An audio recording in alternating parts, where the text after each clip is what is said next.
When they revealed the new V-19 Torrent, I was like, What the hell is even that? mostly because I was so used to the skeletonized, industrial, mechanical look of the 2008 V-19. But now that I have this set in hand, I think it's amazing, but in a different kind of way. Specifically in my mind, these two sets represent two different approaches to playsets.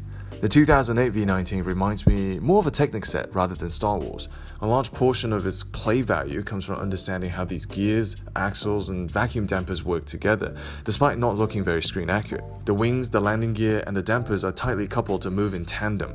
As the wings fall, the whole system works together to slow their movements and at the same time, raise the landing gear. It's a beautiful mechanism, and that's what's fun. It's the discovery, it's this fascination, the unraveling of a mysterious and neat piece of machinery that is so stimulating.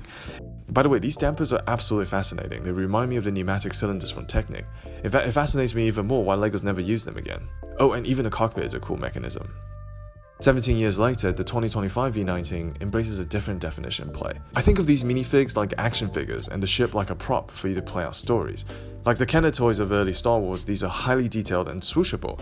The play value here is imaginative play, and I think that's a big part of why swooshability is so important to us.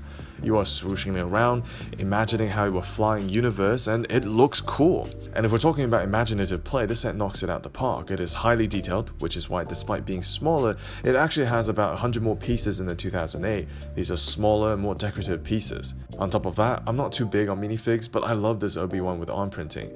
This is the same appearance that I have on Battlefront 2, not to mention there's new Ventures with curved hilts. As for any remaining mechanical or moving features, these are just hinges. Sure, it's not as fancy as the 2008 machine, but it gets the job done reliably and satisfyingly.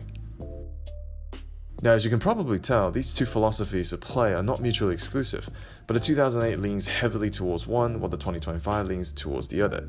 And this difference is highly representative of the times. Sets from that earlier era generally had some sort of Technic play feature, while modern sets tend to be more collectible display pieces.